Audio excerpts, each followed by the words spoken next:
In today's demo, I'm going to be showing you guys how I quickly render Chrome. Now this isn't like a full rendering tutorial, this is more how I lightly show Chrome in an easy kind of a sketch way. So it's not too overstyled, it's not too over rendered. This style efficiently communicates the reflective nature of Chrome. I'm going to use a nice straightforward topic of a simple pen, and I've already done a nice underlay, and voila, I've also done a really nice clean overlay that we can render with. And I've specifically designed this so that we have a nice top surface to catch the sky and a nice lower surface to catch some gray tones. So I'm going to start with my sky facing surfaces, and for that I'm going to use a Prismacolor sky blue as well as Mediterranean blue to pick up some value contrast, some sky reflections. So starting with that sky blue, I'll start laying in some just really light sky facing surfaces. I'm moving really quickly so that I get some gradation naturally, and then I'm coming in with that Mediterranean blue right at the edges, and you'd say, man, Michael, isn't that Mediterranean blue really high contrast? Yes, it is.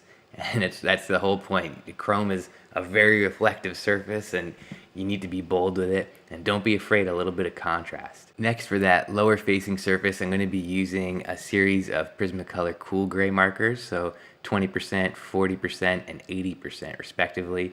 Doing the same thing, moving very quickly to get some gradation in that lower surface.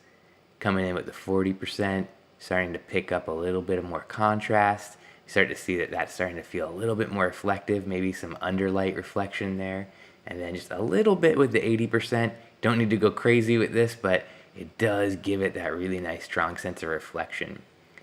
And then again, since I've designed this specifically for this demo, I let myself be sloppy towards the ends, and then I'm using the 80 to just fill in both ends of the sketch here. That will really kind of neaten it up and also show a bit of a material switch between chrome and maybe a soft touch plastic or a rubberized type of a material.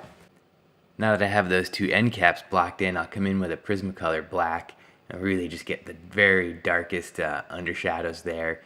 It's a rubber material, so it doesn't have to be super high contrast. I just really want to show that there's some dimension to some of these underside surfaces. Next, I come in with a white Prismacolor pencil and really start to pop out those rubberized areas. So getting all the upward facing surfaces. Notice how I'm using pressure to get some really bright highlights, as well as to drag it out to show kind of a gradation very simply just with pencil. So I'm using the tip of the pencil here for those really bright areas, and then as I get a little bit softer, I'm using the side of the pencil here to get a little bit of gradation. My good friend Jeff Smith always likes to say you should spend almost as much time with the white pencil as you do with the markers. And this kind of detail level really makes the sketch pop. And again, we really want to have enough contrast here so it feels comfortable next to the chrome. Next, I'm just kind of neatening up a little bit with a Uniball pen. That's what I used to do the whole sketch with, which is why nothing bled. And then coming back in with that 80%, maybe just get a little bit more contrast now that I see what it looks like with those rubber end caps in there.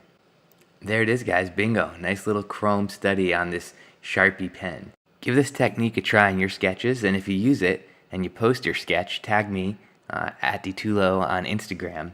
I'd love to take a look and see what you did. As always, if you have any questions or comments, leave them below in the comments, and give this video a like and follow if you'd like to see more.